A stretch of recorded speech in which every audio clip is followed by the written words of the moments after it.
सभी की जिंदगी की उलझने दूर हो सकती है। सभी के घर के प्रॉब्लम सॉल्व हो सकते हैं। सभी के बच्चों की परवरिश अच्छी हो सकती है। सभी के घर में इनकम अच्छा आ सकता है।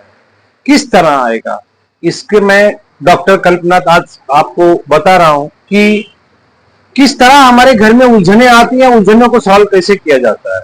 फिर कोई भी उलझन हो, मेडिकल का हो या एजुकेशन का हो या फाइनेंस हो, कोई भी उलझन हो, हमारी जिंदगी में अगर उलझने आ रही है या परेशानियां आ रही हैं, तो किस तरह आपको मैं आज छोटा सा आपको एग्जांपल लेके बताऊंगा।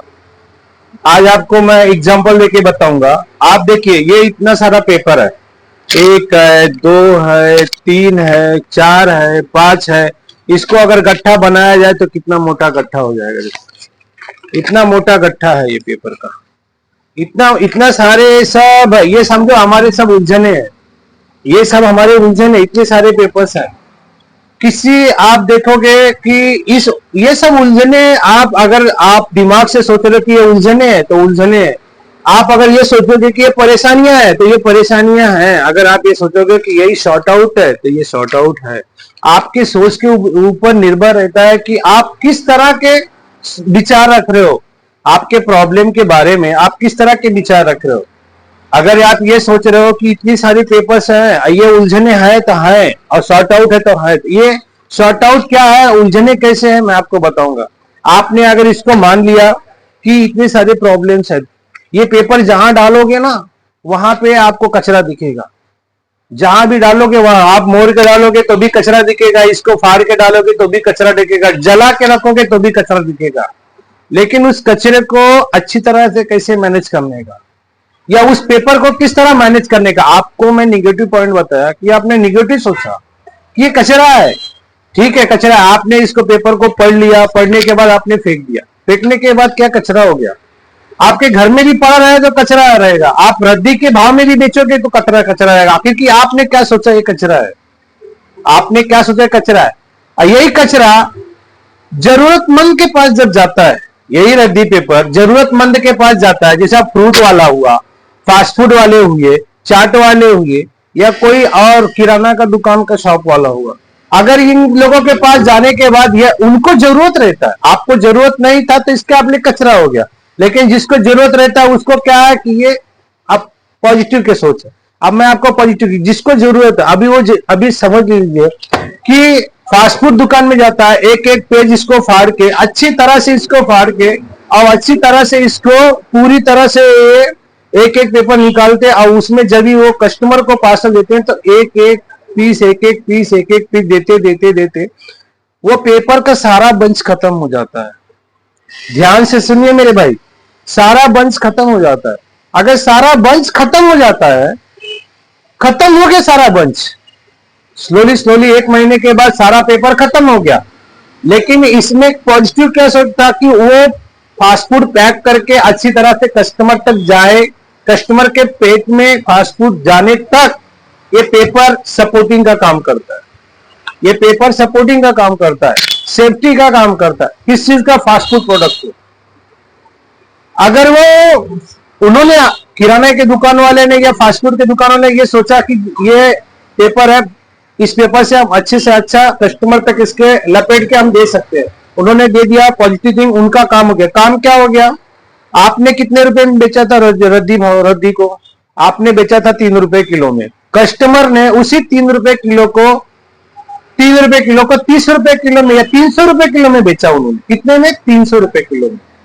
उसके बाद ये जरूरतमंद था इसलिए वो 30 रुपए किलो तक गया। लेकिन सभी जब वो फास्ट फूड खाने के बाद भी तो कचरा कचरा हो गया। सभी जब इकट्ठा होता है, सब जो कचरा पेपर का इकट्ठा होता है, इकट्ठा होने के बाद कोई फर्टिलाइजर बना देता है, कोई कहीं और बना देता है। जिसको जिसके पास जो टेक्निक है दिमाग में वो उस हिसाब से करता है। लेकिन किराने दुकान वाले के पास गया तो उन्होंने 30 रुपए के किलो के हिसाब से बेचा। लेकिन यही पुट्टा अगर यही पेपर किसी पुट्ठे वाले के पास गया, जैसा बड़े बड़े बॉक्स बनते हैं, मैं आपको दिखा रहा हूं, ये देखिए, ये भी इसी पेपर से बना हुआ बॉक्स है।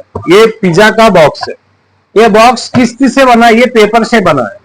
आपने रद्दी के बाजू में बेचा, रद्दी वाला लेके गया, पेपर वाले के पास दिया, पेपर वाले ने मतलब पुट्ठे वाले ने पेपर को इकट्ठा करके ऐसा बॉक्स बनाया। अब बॉक्स बनाने का पर्पज क्या है और पेपर बेचने का पर्पज, इसका मीनिंग सब क्या है कि अगर बॉक्स वाले के पास क्वालिटी टेक्निक ज्यादा था तो उन्होंने पेपर को सब उसको अपने कन्वर्ट किया मशीन द्वारा या फैक्ट्री में उन्होंने बॉक्स बनाया। अब उस बॉक्स की एक बॉक्स की कीमत 20 रुपया हो गया, एक बॉक्स की कीमत 20 रुपया हो गया और वो शोरूम में जाता है, जब प्रोडक्ट उसमें डाल के बेचा जाता है तो उस प्रोडक्ट की कीमत कितनी हो जाती है? 200-250 रुपया। कहने का मतलब यह है कि आप निगेटिव सोचे तो निगेटिव हो गया, आप पॉजिटिव सोचे तो पॉजिटिव हो गया, बट निगेटिव और पॉजिटिव के बीच में क्या है? परफेक्टनेस है। जिसके पास टेक्निक था, टैलेंट था, उन्होंने सोचा नहीं पेपर से हम लोग बॉक्स बना सकते हैं, उन्होंने बॉक्स बनाया। अब बॉक्स से परफेक्ट से सुपर जो परफेक्ट होता है वो होता है शोरूम। बॉक्स से शोरूम चलाने गया, शोरूम के अंदर वो बॉक्स के अंदर कुछ प्रोडक्ट डाला जाता है। आप ज्वेलरी के दुकान में गया, सोने की दुकान, सोने के दुकान में जाने के बाद उस सोने उस कीमत बॉक्स के ऊपर, सोने के ऊपर कीमत नहीं लिखी जाती, बॉक्स के ऊपर कीमत लिखी जाती है। बॉक्स के ऊपर आता है 10,000, 2 लाख, 10 लाख, 10 लाख, 10 लाख तक वही पेपर। 2 रुपए का पेपर, 2 रुपए का किलो का पेपर, 3 रुपए का किलो के पेपर आज कितना 3 लाख के पर्पस गया। सिचुएशन कैसा है देखिए। आप कहां थे, आपको जरूरत नहीं था, फेंक दिए, रद्दी के भाव में रद्दी वाले ने दे दिया, गोडाउन वाले फैक्ट्री वाले को फैक्ट्री वाले ने कर दिया। इन तीनों में 3 लोग हैं, अपने अपने दिमाग। रद्दी वाले का दिमाग कितना कि मुझे रद्दी के भाव में करना है, पढ़ने वाले के दिमाग क्या, पढ़ के रद्दी वाले को देने का है। रद्दी वाले ने दे दिया किसको? फैक्ट्री वाले को। फैक्ट्री वाले के पास टैलेंट था, टैलेंट से उन्होंने बॉक्स बना दिया। इसमें मोटिवेशनल ये है, पर्पज ये है कि आप देखिए कि पॉजिटिव निगेटिव छोड़ के परफेक्टनेस में क्यों गया मैं, क्योंकि जिसके पास क्वालिटी है भाई वो कहीं भी पैसा कमा सकता है। जिसके खुद के अंदर क्वालिटी है ना वो कहीं भी पैसा कमा सकता है, जिसके अंदर क्वालिटी नहीं है वो कहीं पैसा नहीं कमा सकता। दुनिया में मैंने यही देखा है कि दुनिया में यही सब आजकल चल रहा है। जिसके पास क्वालिटी है उसके पैसे पैसे हैं, जिसके पास क्वालिटी नहीं उसके पास कुछ नहीं। अब मैं लास्ट आपको यह बता रहा हूं कि प्रॉब्लम हमारे कैसे दूर हुई। एक एक पेपर से एक एक पेपर से एक एक पेपर से प्रॉब्लम दूर हो जाती है। सेम यही मैं आज आपको बता रहा हूं कि ये जो वीडियो जाने का पर्पज मेरा यही था कि आदमी जिस तरह सोचता है ना उस तरह उसका पूरा बॉडी काम करने को तैयार रहती है। पेपर वाला, रद्दी वाला और फैक्ट्री वाला, तीनों की सोच अलग अलग थी, अलग अलग में कन्वर्ट करनी और पैसा भी, और सभी कचरा पैसे में कन्वर्ट हो गया। तो आप भी जिस तरह सोचोगे अपनी जिंदगी में उसी तरह बन जाओगे। इसलिए अपने आप को कभी हार मत मानो।